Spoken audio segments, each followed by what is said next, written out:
변두리 역사. 안녕하십니까? 변두리 역사입니다. 오늘의 역사는 미스테리한 기차에 대한 것입니다. 수십 년 동안이나 미국 구석구석을 달팽이만큼이나 느리게 기어다니면서 대놓고 극비 임무를 수행했던 기차, 화이트 트레인에 대해 알아보겠습니다. 이야기는 미국 텍사스주 북부 작은 도시 에머릴로에서 시작합니다. 에머릴로는 인구 18만의 도시입니다. 그리고 우리는 도시 동북부에 있는 한 철도박물관을 찾아가야 합니다. 에머릴로 철도박물관입니다. 항공사진으로 보면 일단 작고 허접합니다. 그럴 수도 있죠. 그래서 직접 내려가 보겠습니다. 제대로 찾아왔네요. 그런데 이거 창고 같습니다. 오른쪽, 왼쪽 모두 설렁합니다. 정말 여기가 박물관인지 의심스럽습니다. 간판이 붙어 있습니다. 불행하게도 우리가 찾는 박물관 맞습니다. 들어가 보겠습니다. 아니 그냥 뒤로 가서 보겠습니다. 입장료 아깝습니다. 뭐 이런 경우가 다 있나요? 공터에 지붕도 없이 낡고 낡은 기차. 도색도 다 벗겨진 화물칸 몇 개만 이어놨습니다. 내일 이럴 줄 알고 정문으로 안 들어갔습니다. 헛돈 날릴 뻔했네요. 뭔가 속은 듯하지만 이곳이 의미가 있는 곳이라고 하니 기차를 하나씩 뜯어 보겠습니다.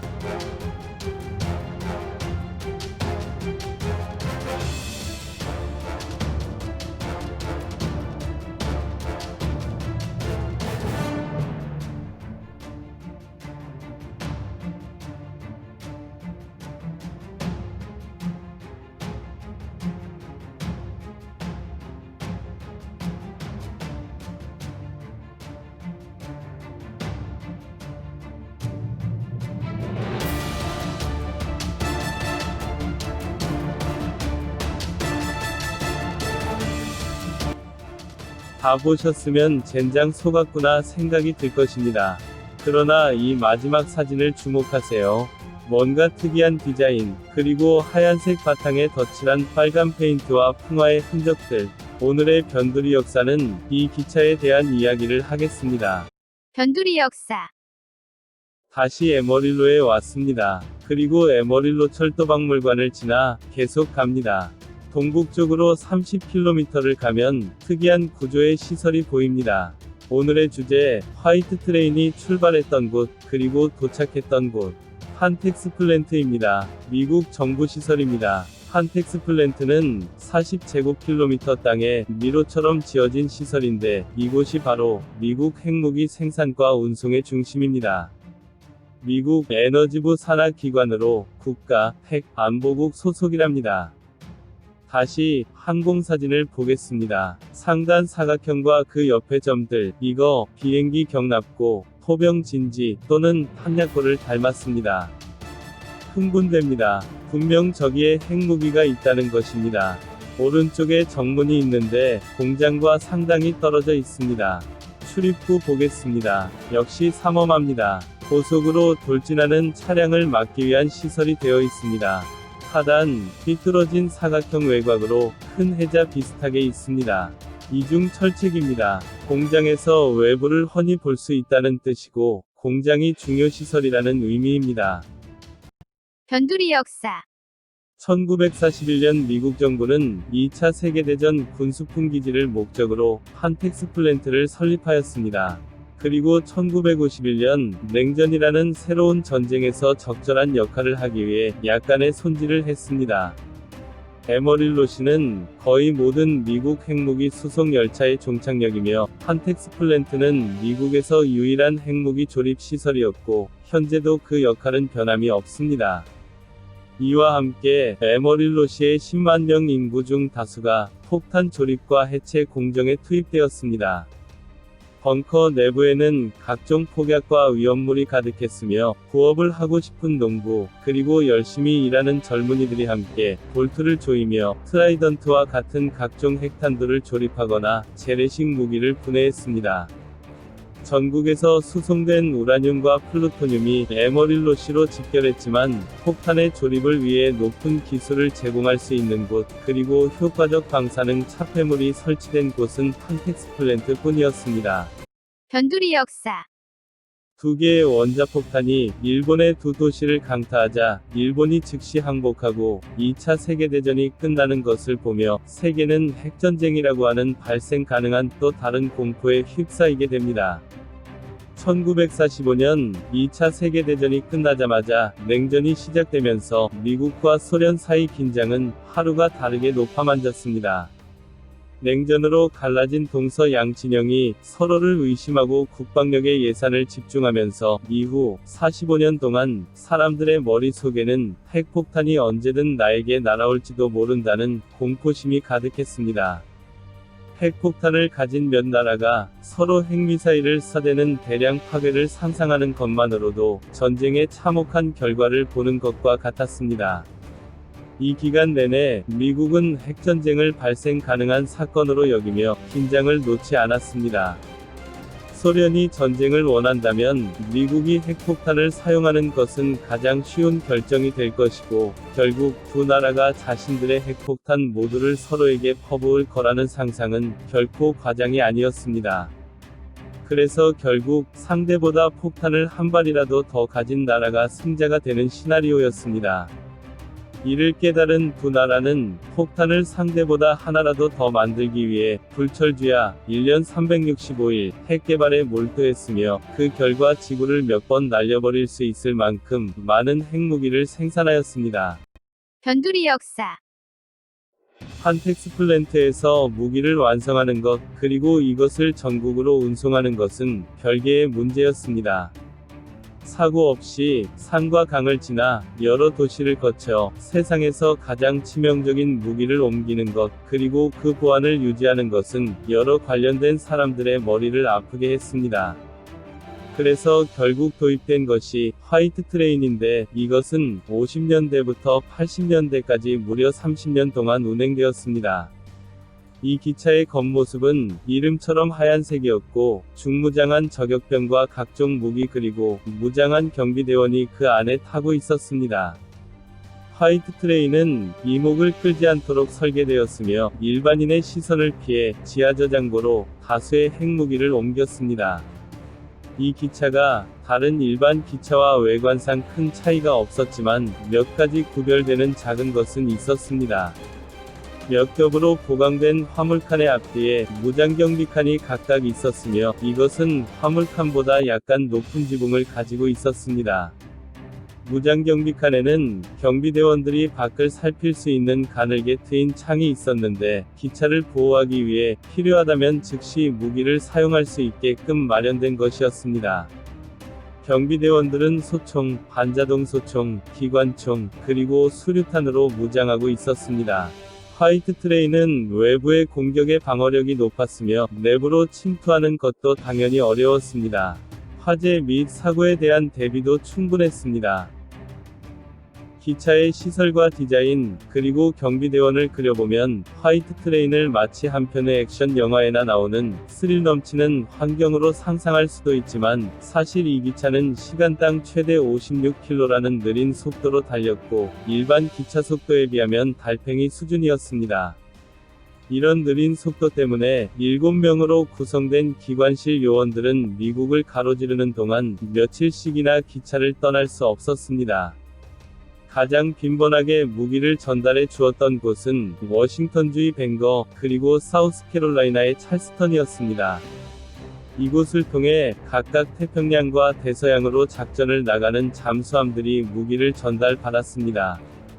매일 몇 대의 트럭과 열차가 각 핵무기 부품을 판텍스 플랜트에 들여오면 조립 전문가의 손을 거쳐 최종 완성되고, 화이트 트레인은 이것들을 은밀하고 소리 없이 30년이 넘도록 철길을 따라 미국 전역으로 옮겼습니다.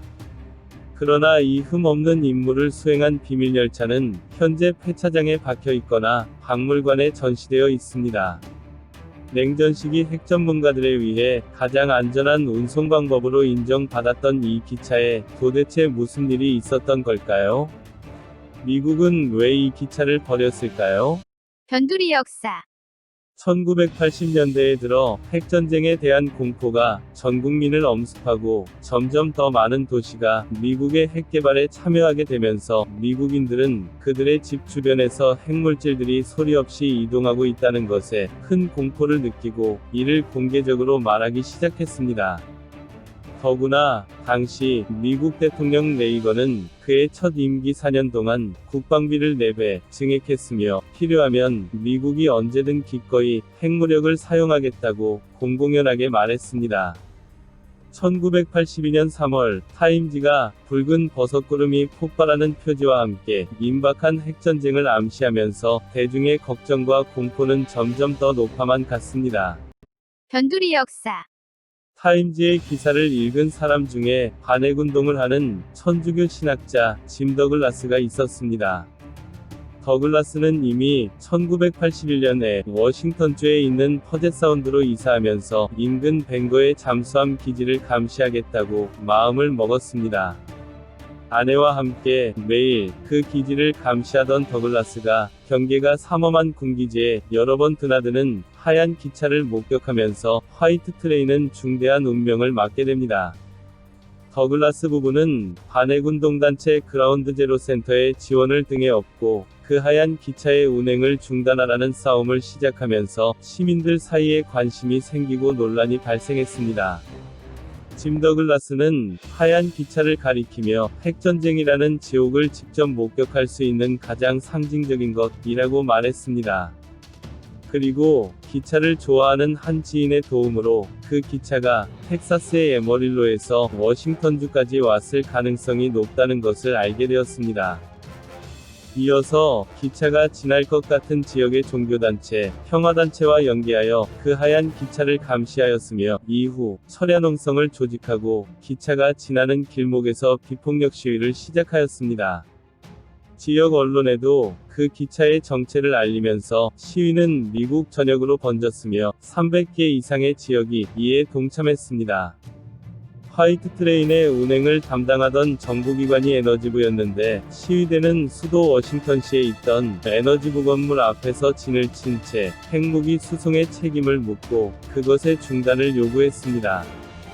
이 반핵 시위 자체가 에너지부에 큰 부담이 되었을 뿐 아니라 전문가들이 애써 만든 보안 수준 높은 운송작전 경로를 대중들이 쉽게 알게 되는 것이 더 우려스러웠습니다. 변두리 역사. 평화운동가들의 행동은 에너지부를 당혹스럽게 하는 수준에서 머물지 않고 다른 큰 문제를 초래했습니다. 기차의 운행 경로를 알게 된 누군가에 의해 기차가 탈취되는 가장 끔찍한 시나리오가 현실이 될 수도 있었습니다. 에너지부가 가장 먼저 취한 조치는 기차의 이동 경로를 바꾸는 것이었는데 이것도 목적지까지의 경로를 출발 시 한 번에 명령하는 것이 아니라 일단 출발하고 시위가 가장 적은 곳을 골라 그때그때 수정하며 돌아가는 식이었습니다. 그러나 이마저도 반핵운동에 참여하는 사람들이 늘어나면서 또 다시 문제에 직면했습니다. 특별한 표시 없이 하얀색으로 도색된 기차를 본다면 그 기차가 지날 것 같은 철로를 파괴하도록 서로 알려주는 네트워크가 시민들에 의해 쉽게 조직되었습니다. 이에 에너지부는 화이트 트레인의 경로에 대한 정보를 일반인이 서로 공유하는 것을 불법으로 만들려고 했지만 이마저도 실패했습니다. 어쩔 수 없이 선택한 다음 방법은 기차의 외부색을 바꾸는 것이었습니다. 이런 꼼수가 결국 들통날 것이라는 것 또한 알고 있었지만 적어도 이 기차를 찾아내는 것은 어렵게 될 것이라고 기대했습니다. 그리고 그것이 기차의 안전과 보안을 향상시키기를 기대했습니다. 기차의 외부는 빨간색, 초록색, 회색, 파란색으로 바뀌었지만 반핵운동가들은 즉시 이마저도 무력화시켰습니다. 저격병을 실은 무장경비칸의 지붕 위로 튀어나온 창들이 민간 기차와 에너지부 기차를 쉽게 구별할 수 있게 해주었기 때문입니다. 그리고 이것이 화이트 트레인이라 불리지만 하얀색 외에 여러가지 색을 가진 슬픈 운명의 기차가 박물관에 있던 이유입니다. 변두리 역사. 화이트 트레인을 사이에 둔 정부와 평화운동가의 이 충돌은 1985년 시위대 146명이 체포되면서 그 절정에 이르게 됩니다. 에머릴로에서 벵거로 가는 길목마다 기차를 막아 세웠던 사람들은 철도 운행방해와 국가반역 혐의를 받고 체포되었는데, 다른 많은 운동가들과 함께 더글라스 고구도 이 반핵 시위에 참가했습니다. 그러나 연방법원은 체포된 사람들 중 철로에 앉아만 있었던 사람들에게 무죄를 판결했으며, 각 지역 경찰 또한 화이트 트레인의 운행을 방해하는 사람들을 체포하지 않겠다고 발표합니다. 변두리 역사. 대중과 언론의 압력, 반핵운동가들의 지속적 운행방해, 그리고 핵시설 위치가 너무 많이 노출되면서 미 정부는 이 기차의 운행을 중단하기로 결정합니다. 연방법원의 판결 뒤 즉시 미 정부는 핵물질 이동을 위한 별도 안전운송수단 대책을 수립합니다. 에너지부는 기찻길에서 떨어진 많은 핵 관련 시설에 좀 더 빨리 도착하면서도 그 정체를 쉽게 숨길 수 있는 특수목적 트럭의 성공을 장담했습니다. 미 정부는 이 트럭의 운행자들을 핵물질 운송요원이라는 이름으로 채용하는데, 사실 트럭을 통한 핵물질 운송은 1950년대부터 진행되어 오던 것이었습니다. 현재 미 정부는 록히드 마틴이 제작한 대당 10억짜리 안전트럭과 안전트레일러의 핵시설 운송을 전적으로 의존하고 있습니다. 이 트럭과 트레일러의 운행 환경은 매우 가혹합니다. 그리고 운전자의 자격 또한 매우 엄격합니다. 우선 구인 광고가 평범한 대륙횡단 운전자를 찾는 것처럼 보이지만, 자세히 보면 결코 쉬운 일이 아님을 알 수 있습니다. 바퀴가 18개에 이르는 트레일러가 달린 트럭을 한 달에 최대 3주 동안 운전해야 하는데, 48개 줄을 끊임없이 지나칠 수 있어야 하며, 험한 날씨를 뚫고 어떤 어려운 기후와 지형 조건에서도 24시간까지 계속 운전대를 잡을 수 있어야만 합니다. 운전자의 자격도 심상치 않은데, 과거에 고위험 군폭발물을 취급한 경력이 있어야 하며, 전투 상황에서도 차량을 움직일 수 있는 기술을 필요로 합니다. 변두리 역사. 화이트 트레인이 1987년 운행을 중단했지만, 에너지부가 국가안보를 위한 기차 사용을 전면 그만둔 것은 아니었습니다. 1986년 대통령 레이건은 대륙간 탄도미사일을 선로위 기차에서 발사하는 것을 승인했습니다. 이 계획에 의하면 미국 전역에 흩어진 군사기지 25곳에 각각 2개의 미사일을 실은 기차가 발사를 기다리며 배치됩니다. 소련의 도발이 포착되면 이 기차는 즉시 미 전역에 광범위하게 뻗어있는 철로를 달리게 되고, 기차에서 바로 미사일을 발사하는 것이 가능했습니다. 반핵운동가들에 의해 화이트 트레인의 운행길은 막혔지만, 무기의 존재를 숨긴 채 효과적으로 작전을 수행하기에 철도만한 것이 없다고 믿었습니다. 1980년도 후반, 미국에는 약 2억 킬로미터에 이르는 철길과 2만 대의 기관차, 그리고 120만 대의 화차가 있었습니다. 당장 1700대의 기차가 어느 시간에건 달리고 있었습니다. 그 1700대의 기차 중 50개의 핵미사일을 실은 25대 기차의 위치를 소련이 파악하는 것은 거의 불가능할 것이라고 판단했습니다. 그러나 소련이 붕괴되면서 이 핵미사일 기차 계획은 폐기되었는데, 1991년 이후 많은 비용이 드는 핵무기에 대한 회의론이 널리 퍼지면서 미국은 상당수의 핵무기를 해체하고 다른 관련 계획들 또한 중단하게 됩니다. 변두리 역사. 오늘은 미국의 군사용 유령기차 화이트 트레인에 대해 알아보았습니다. 더 좋은 내용으로 다음 영상에서 뵙겠습니다. 지금까지 변두리 역사였습니다. 감사합니다.